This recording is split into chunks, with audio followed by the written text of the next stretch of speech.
Good ന്യൂസിലൊക്കെ ചിലപ്പോൾ ഒരു news വരുന്നത് കാണാം. Basically I M A journalist. പക്ഷെ എന്നാലും ഇത് കാണുമ്പോൾ എനിക്ക് ഭയങ്കര സങ്കടം തോന്നാറുണ്ട്. സുവിശേഷ വിരോധികൾ ഭീഷണിപ്പെടുത്തിയെന്ന്. അപ്പൊ ഞാൻ ചോദിച്ചു, ഇതിനകത്ത് എന്തോ ഇത്ര വലിയ ന്യൂസ്? അതവന്റെ ജോലിയല്ലേ? ഒരാൾ അയാളുടെ ജോലി ചെയ്യുന്നതിന് പ്രത്യേകിച്ച് ന്യൂസ് കൊടുക്കേണ്ട കാര്യമൊന്നുമില്ലല്ലോ, ഉണ്ടോ? റജി ഇപ്പം ഇന്നലെ ഓഫീസിൽ പോയി ജോലി ചെയ്തെന്ന് പറഞ്ഞുകൊണ്ട് അതൊരു ന്യൂസ് കൊടുക്കേണ്ട കാര്യമെന്ന് പറഞ്ഞു. എല്ലാ ആഴ്ചയിലും ഓഫീസിൽ പോകുന്നതല്ലേ, അവനെന്തോ ഓഫീസിൽ പോകുന്നതിനകത്ത് ഇത്ര വലിയ കാര്യം? അവന്റെ ജോലി ചെയ്യുക ഇല്ലേ? നിന്റെ ജോലി സുവിശേഷ വരെ ചെയ്യുക എന്നുള്ളത്. സുവിശേഷ വിരോധികളുടെ ജോലി എന്താ? ഭീഷണിപ്പെടുത്തുക എന്നുള്ളത്. അവനത് ചെയ്യട്ടെ, ലെറ്റ് ഹിം ഡു ദാറ്റ്. ഇതിനകത്ത് ഇത്ര വലിയ ന്യൂസ്?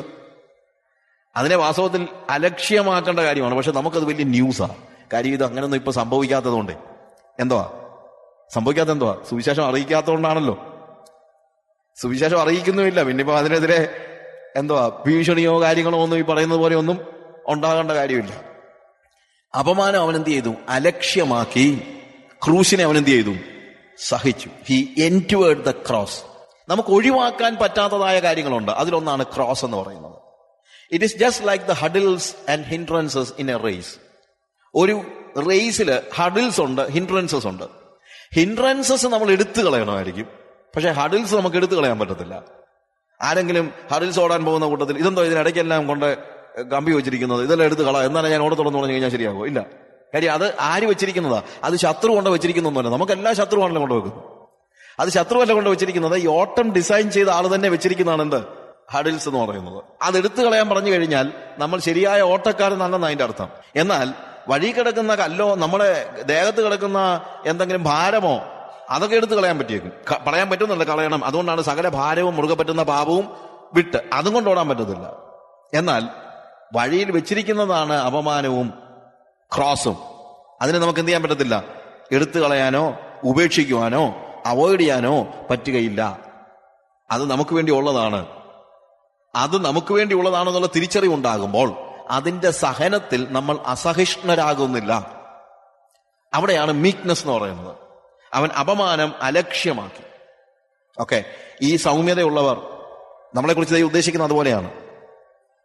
നമ്മൾ സൗമ്യതയുള്ളവരായിരിക്കണം. എങ്ങനെ? ടൈംഫുൾ ആയിട്ടുള്ള ഒരു ആനിമലിനെ പോലെ. എന്റെ ഇഷ്ടങ്ങൾക്കും താല്പര്യങ്ങൾക്കും വിരുദ്ധമായി യജമാനന്റെ കൽപ്പന കാത്തുകൊണ്ട് നിൽക്കുന്ന ഒരു വ്യക്തി. വേറെ ഒരു രീതിയിലും എന്റെ ഇഷ്ടങ്ങൾക്ക് ഞാൻ കീഴ്പ്പെടാതെ എന്റെ വികാരങ്ങളെ കാൽക്കീഴാക്കിയിട്ട് ചവിട്ടി മെതിക്കുന്നതായ ഒരു വ്യക്തി.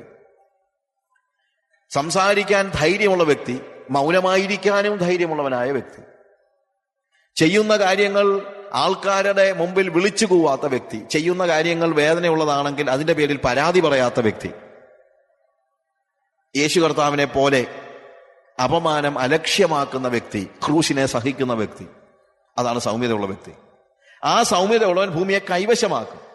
കൈവശമാക്കും എന്ന് പറയുമ്പോൾ കീഴ്പ്പെടുത്തും എന്നുള്ള അർത്ഥമല്ല. They shall inherit the earth. Inherit എന്നുള്ള വാക്കിലാണ് അവിടെ പ്രധാനം. അത് കൈക്കലാക്കുകയല്ല, നേടിയെടുക്കുകയല്ല. ഇൻഹെറിറ്റൻസ് എപ്പോഴും നമുക്ക് ലഭിക്കുകയാണ്.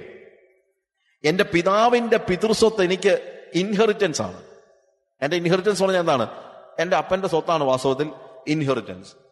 ആ ഇൻഹെറിറ്റൻസ് ഞാൻ അപ്പനോട് യുദ്ധം ചെയ്താണോ നേടിയെടുക്കുന്നത്? അല്ല. എന്റെ അപ്പൻ എനിക്ക് തരുന്നത് ഞാൻ സ്വീകരിക്കുക മാത്രമേ ഉള്ളൂ. തരികയാണ്. പിതൃസ്വത്ത് കയ്യിൽ വന്നു ചേരുന്നത് പോലെയാണ്. അവർ ഭൂമിയെ കൈവശമാക്കുമെന്ന് പറയുമ്പോൾ പിന്നെയും നമ്മുടെ സൗമ്യത നഷ്ടപ്പെടുകയാണ്. ഈ അണ്ടർസ്റ്റാൻഡ് വാട്ട് ഐ സേ? അവിടെ സൗമ്യത വീണ്ടും നമുക്ക് കൈവശപ്പെടുത്തുക എന്ന് പറഞ്ഞാൽ അത് സൗമ്യതയുടെ ഒരു അടയാളമല്ല, ഇൻഹെറിറ്റൻസ് ആണ്. So if you are meek then you shall inherit the earth. നിങ്ങൾ സൗമ്യതയുള്ളവനാണെങ്കിൽ എന്ത് സംഭവിച്ചിരിക്കും? നിങ്ങൾ ഭൂമി നിങ്ങളുടെ സ്വന്തമായി തീരും. കാര്യം പിതാവ് നിങ്ങൾക്ക് നിങ്ങളുടെ സൗമ്യതയുടെ പ്രതിഫലമായിട്ട്, ഭൂമി എന്ന് പറയുമ്പോഴത്തേക്ക് ഇറ്റ് ഇസ് നോട്ട് ജസ്റ്റ് എന്നാ മണ്ണും മണലും ഒന്നും അല്ല അർത്ഥം. നിങ്ങൾ അനേകരുടെ ഹൃദയങ്ങളെ കീഴടക്കും. അനേകർ നിങ്ങളുടെ ചുറ്റുമുള്ള ആളുകളൊക്കെ എന്താണ് സ്നേഹം കൊണ്ട് അവരെയൊക്കെ നിങ്ങൾ എന്ത് ചെയ്യാണ്? നിങ്ങളുടെ സൗമ്യത കൊണ്ട് നിങ്ങൾ കീഴടക്കുകയാണ്. നിങ്ങളെ സ്നേഹിക്കാൻ, നിങ്ങൾ പറയുന്നത് കേൾക്കാൻ നൂറുകണക്കിന് ആളുകളുണ്ടാകും.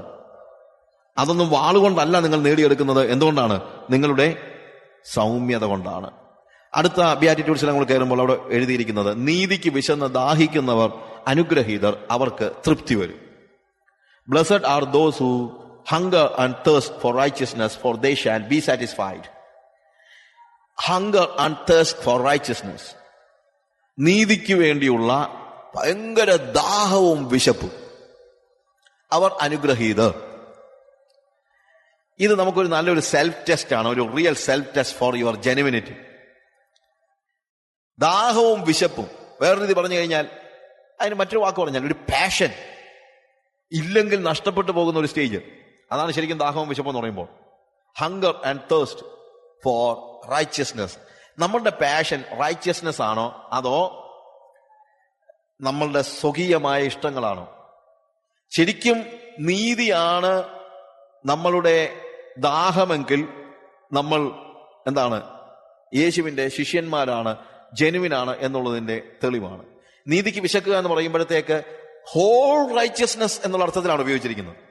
ഹങ്കർ ഫോർ ബ്രെഡ് എന്ന് പറഞ്ഞാൽ, നമ്മളിപ്പം I have hunger four bread എന്ന് നമ്മൾ പറഞ്ഞു കഴിഞ്ഞാൽ, നോർമലി ഒരു മേശപ്പുറത്ത് നമ്മൾ ഇരിക്കുകയാണെങ്കിൽ എനിക്ക് വിശക്കുന്നു, എനിക്ക് റൊട്ടി വേണമെന്ന് പറഞ്ഞു കഴിഞ്ഞാൽ അവിടെ ഇരിക്കുന്ന റൊട്ടി മുഴുവനായിട്ട് എനിക്ക് വേണമെന്നല്ല ശരിക്കും പറഞ്ഞാൽ അതിന്റെ അർത്ഥം. എന്താണ്? എനിക്ക് ആവശ്യമുള്ള 2-3 കഷണം, അതാണ്. ഐ തേഴ്സ്റ്റ് ഫോർ വാട്ടർ എന്ന് പറഞ്ഞു കഴിഞ്ഞാൽ എനിക്ക് അല്പം വെള്ളം വേണമെന്ന അർത്ഥം, അല്ലാതെ ആ ജാറ് മുഴുവനോ അല്ലെങ്കിൽ റിസർവോയർ മുഴുവൻ എനിക്ക് വേണമെന്നൊന്നും അല്ല. പക്ഷെ ഇവിടെ ഉപയോഗിച്ചിരിക്കുന്ന വാക്ക് ഇത് മൊത്തം വേണമെന്ന് പറയുന്നതിന് തുല്യമായ വാക്കാണ്. അതായത് ഒരു ഹോട്ടലിൽ ഒരു പ്രാവശ്യം കയറിയപ്പോഴത്തേക്ക് എൻ്റെ ഒരു ഫ്രണ്ട് പറഞ്ഞു, എനിക്കിപ്പോൾ ഹോട്ടൽ തിന്നാനുള്ള വിശപ്പുണ്ടെന്ന്. ഹോട്ടൽ എന്ന് വെച്ച് കഴിഞ്ഞാല് വിശപ്പിന്റെ ആധിക്യത്തെ കാണിക്കാൻ വേണ്ടി അയാൾ പറഞ്ഞ ആ വാക്ക്, ഇറ്റ് വാസ് റിയലി, എനിക്ക് ഭയങ്കര രസകരമായിട്ട് തോന്നി. അയാൾ പറയുന്നത് എനിക്ക് വല്ലതും കഴിക്കാനുള്ള വിശപ്പുണ്ടെന്നല്ല, എനിക്കിപ്പോ ഈ ഹോട്ടൽ തിന്നാനുള്ള വിശപ്പുണ്ടെന്ന്. അതുപോലെ ഒരു വാക്കാണ് ഇവിടെ നീതിക്ക് വിശന്ന് ദാഹിക്കുന്നവർ എന്ന് ഇവിടെ ഉപയോഗിച്ചിരിക്കുന്നതായ വാക്ക്. അതുപോലെയുള്ള ഒരു ദാഹം, അതുപോലെയുള്ള ഒരു വിശപ്പ്, ആഹാരവും വെള്ളവും എനിക്ക് എന്റെ ശരീരത്തിന് എത്ര അനിവാര്യമാണോ അതുപോലെ എന്റെ ആത്മാവിന് നീതിക്കുള്ള ഒരു വിശപ്പും ദാഹവും. ഞാൻ ആഹാരം കഴിച്ചില്ലെങ്കിൽ എന്നോട് വിശക്കും. എല്ലാവർക്കും വിശക്കും. ആർക്കാ വിശക്കാത്തത്? നമ്മളിലും പറയും നമ്മുടെ കുഞ്ഞുങ്ങൾക്കൊക്കെ, ഞങ്ങളുടെ കൊച്ചിന് വിശപ്പില്ലെന്ന്. കാര്യം വിശക്കാൻ അവസരം കൊടുത്തിട്ട് വേണ്ടേ അതിന് വിശക്കാൻ. അതതിന്റെ പ്രശ്നം, അല്ലാതെ വേറെ ഒന്നുമല്ല. എവറി 2 hours ആഹാരം കുത്തിക്കയറ്റി കഴിഞ്ഞാൽ പിന്നെ അതിനെങ്ങനെ വിശക്കുന്നത്? അതിന് വിശപ്പുണ്ടോ ഇല്ലയോ എന്ന് അറിയണമെങ്കിൽ 2 ദിവസം ആഹാരം കൊടുക്കാതിരിക്കണം. പിന്നെ പറയും, 2 ദിവസം വേണമെങ്കിലും അവള് വിശന്നങ്ങ് നടന്നോളൂ നമ്മൾ പറയും. വെറുതെയാണ്.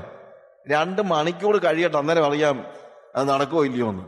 അമ്മയെ വിശക്കുന്നെന്ന് പറഞ്ഞുകൊണ്ട് അടുത്തോട്ട് കയറി വരുന്നത് നമുക്ക് കാണാം. കാര്യം വിശപ്പാണോ, എന്താണ് നമ്മൾ ശരീരത്തിന് എന്താവശ്യമുണ്ട്? ആഹാരം ആവശ്യമുണ്ട്. അത് കഴിച്ചില്ലെങ്കിൽ നമുക്ക് വിശപ്പ് കാണും. വെള്ളം കുടിച്ചില്ലെങ്കിൽ നമുക്ക് ദാഹമുണ്ടാകും. ഇതുപോലെ നീതിക്ക് വേണ്ടിയുള്ള ഒരു ദാഹം ആത്മാവിലുണ്ടാകുന്നതാണ് ശരിക്കും നീതിക്ക് വിശന്ന് ദാഹിക്കുക എന്ന് പറയുന്നതായ ഒരു അവസ്ഥ. ഇവിടെയും ഞാൻ പറഞ്ഞല്ലോ, എല്ലാ ബിയാറ്റിറ്റ്യൂഡ്സിനുമുള്ള ഒരു പ്രത്യേകതയുണ്ട്. അതിന് 2 ആസ്പെക്ട് ഉണ്ട്. കരച്ചിലിന് 2 ആസ്പെക്ട് ഉണ്ട്. നമ്മൾ ദാരിദ്ര്യത്തിന് 2 ആസ്പെക്ട് ഉണ്ട്. ഇതുപോലെ തന്നെ നീതിക്ക് വേണ്ടിയുള്ള വിശപ്പിനും ദാഹത്തിനും 2 ആസ്പെക്ട് ഉണ്ട്. കരച്ചിലിന് നമ്മളെ പാപബോധത്താലുള്ള കരച്ചിലും തേജസ്കരണത്തിന് വേണ്ടിയുള്ള ഞരക്കവുമുണ്ട്. ഇതുപോലെ നീതിക്കും വേണ്ടിയുള്ള വിശപ്പും ദാഹവും എന്ന് പറയുമ്പോൾ അതിനും 2 ഫേസസ് ഉണ്ട്. അതിൽ ഒന്നാമത്തേത് നീതീകരിക്കപ്പെടാനുള്ള ദാഹവും, 2 നീതീകരിക്കപ്പെട്ടവർക്ക് നീതി ചെയ്യാനുള്ള ദാഹവുമാണ്. നീതീകരിക്കപ്പെടാനുള്ള ഒരു ദാഹം, നീതിക്ക് വിശന്ന് ദാഹിക്കുന്നവർ എന്ന് പറയുമ്പോൾ അടിസ്ഥാനപരമായി നമ്മൾ റൈച്ചിയസ് അല്ല, നീതിമാൻ ആരുമില്ല, ഒരുത്തൻ പോലുമില്ല എന്നാണ് റോമാലേഖനത്തിൽ നമ്മൾ വായിക്കുന്നത്. നീതിമാൻ ആരുമില്ല, ഒരുത്തൻ പോലുമില്ല. എല്ലാവരും പാപം ചെയ്ത് ദൈവ തേജസ് നഷ്ടപ്പെടുത്തി. Everyone has fallen short of his glory. അവന്റെ മുമ്പിൽ നിൽപ്പാൻ കഴിവുള്ള ഒരു വ്യക്തി പോലുമില്ല. അതാണ് വാസ്തവത്തിൽ നമ്മളുടെ നീതിയുടെ കാര്യം പറയുമ്പോഴത്തേക്ക് നമ്മുടെ അവസ്ഥ. We are morally bankrupt before God. അപ്പൊ അങ്ങനെ ഞാൻ മോറലി ബാങ്ക്രപ്റ്റ് ആണെന്ന് അറിയുമ്പോൾ എനിക്കുണ്ടാകുന്ന ഒരു വലിയ പ്രത്യേകത ഉണ്ടെന്ത്? നീതീകരിക്കപ്പെടുവാനുള്ള വലിയ ദാഹം, ആത്മാവിന്റെ ഒരു ദാഹം. എന്താണ് നീതി എന്ന വാക്ക് ഇവിടെ അർത്ഥമാക്കുന്നത്? നീതി എന്ന് പറഞ്ഞു കഴിഞ്ഞാൽ ദൈവവുമായിട്ടുള്ള നീതി. നമ്മൾ റോമാലേഖനം 5-ാം അധ്യായം 1-ാം വാക്യം വായിക്കുമ്പോൾ വിശ്വാസത്താൽ നീതീകരിക്കപ്പെട്ടിട്ട് ഇപ്പോൾ നമുക്ക് ദൈവത്തോട് സമാധാനമുണ്ട്. നീതീകരിക്കപ്പെട്ടിട്ട്. നേരത്തെ നമുക്കും ദൈവത്തിനും മധ്യത്തിൽ നീതിയില്ലായിരുന്നു.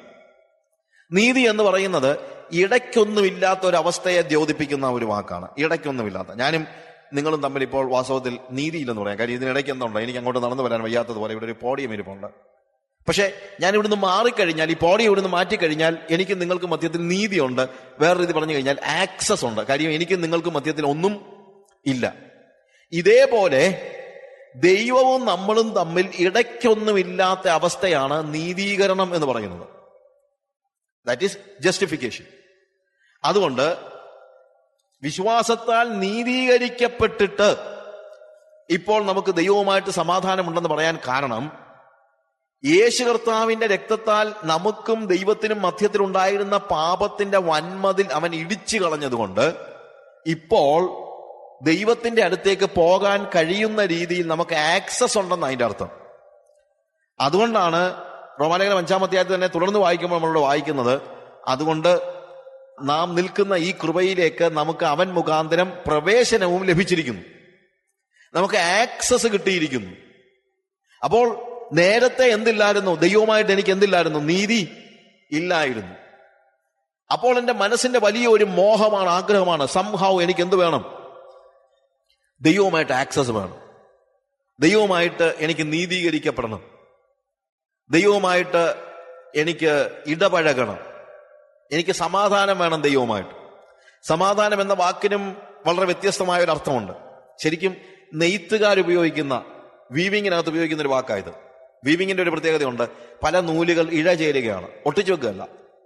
അതായത് നമ്മളുടെ നെയ്യുന്ന കൂട്ടത്തിൽ എന്താണ്, തറികളില് ഈ നൂലെന്ത് ചെയ്യുന്നു? ഒന്നിന്റെ ഇടയ്ക്കൂടെ ഒന്ന് കയറി ഇഴചേരുകയാണ്.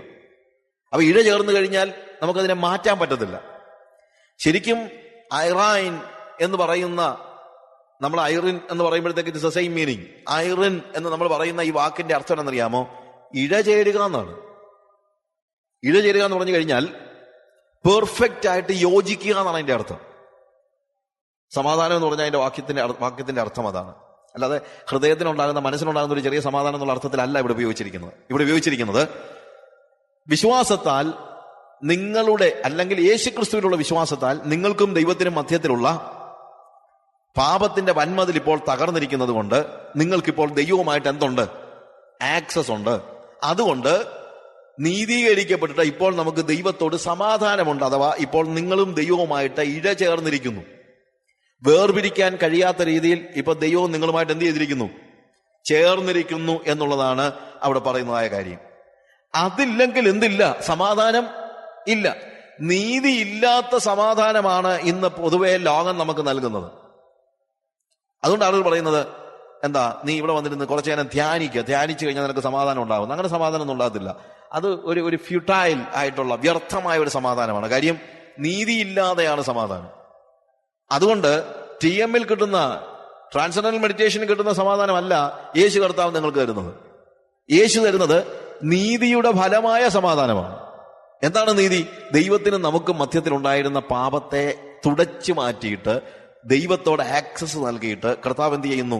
അവനുമായിട്ട് ഇഴചേരുവാനുള്ള ബന്ധം നമുക്ക് ഉണ്ടാക്കി തരുന്നു. അതിനുവേണ്ടിയുള്ള വലിയ ഒരു മോഹം, അതിനുവേണ്ടിയുള്ള ദാഹം. അല്ലെങ്കിൽ ഞാൻ പാപത്തിൽ ജീവിക്കുമ്പോൾ പാപം എന്നെയും ദൈവത്തെയും തമ്മിൽ അകറ്റിയിരിക്കുന്നു എന്നുള്ള വലിയ ബോധ്യത്തിൽ നിന്ന്, തിരിച്ചറിവിൽ നിന്ന് ഞാൻ എന്ത് ചെയ്യുകയാണ്? ദൈവത്തോട് ചേരുവാനുള്ള വലിയ ഒരു മോഹം. നമ്മള് സങ്കീർത്തനം 42-ന്റെ 1-2 വാക്യങ്ങൾ വായിക്കുമ്പോൾ, as the dear panteth for the water, നമ്മൾ പറയുന്ന as a hart longs for flowing streams, so longs my soul for thee O God. മാൻ നീർത്തോടുകളിലേക്ക് ചെല്ലുവാൻ കാംക്ഷിക്കുന്നത് പോലെ ദൈവം, എന്റെ ആത്മാവ് നിന്നോട് ചേരുവാൻ, ഒക്കെ ഉപയോഗിച്ചിരിക്കുന്ന വാക്ക്, നിന്നോട് ചേരുവാൻ ഞാൻ കാംക്ഷിക്കുന്നു. My soul thirsts for thee, for the living God. When shall I come and behold the face of God? എനിക്ക് എപ്പോൾ ദൈവത്തിന്റെ മുഖം കാണാനായിട്ട് കഴിയും? ഇപ്പോൾ ഞാൻ ദൂരെയാണ്, ഇപ്പോൾ ഞാൻ ദൈവത്തിന്റെ മുഖം കാണുന്നില്ല. പക്ഷെ എനിക്ക് ഭയങ്കര ആഗ്രഹമുണ്ട്. എന്ത്? എനിക്ക് ദൈവത്തിന്റെ മുഖം കാണണം. എനിക്ക് എപ്പോൾ അവന്റെ അടുത്ത് ചെല്ലാൻ പറ്റും, എപ്പോൾ അവനുമായിട്ട് എനിക്ക് യോജിക്കാൻ പറ്റും എന്നുള്ള വലിയ ഒരു മോഹം, ദാഹം, നീതീകരിക്കപ്പെടുവാനുള്ള വലിയ മോഹം, അവന്റെ സാന്നിധ്യത്തിലേക്ക് പ്രവേശിക്കുവാനുള്ള വലിയ മോഹം, അതാണ് നമ്മളിവിടെ കാണുന്നത്. 63 സങ്കീർത്തനത്തിന്റെ 1 മുതലുള്ള വാക്യങ്ങൾ. ഓ God, thou art my God, I seek thee, my soul thirsts for thee, my flesh faints for thee, as in dry and weary land where there is no water. വെള്ളമില്ലാതെ ഉണങ്ങി വരണ്ട ഒരു ദേശത്ത് വെള്ളം ഒഴിക്കുമ്പോൾ എത്ര ആഴത്തിൽ അത് ദാഹം, നമുക്കറിയാമല്ലോ, അതിനെ കുടിച്ച് വറ്റിക്കുന്നുവോ അതുപോലെയുള്ള ഒരു ദാഹം, ഒരു മോഹം. എന്തിനു വേണ്ടി? നിനക്കായി. ഓ God, thou art my God, I seek thee, my soul thirsts for thee. എന്റെ ആത്മാവ് നിനക്കായി, ജീവനുള്ള ദൈവത്തിനായി തന്നെ കാംക്ഷിക്കുന്നു.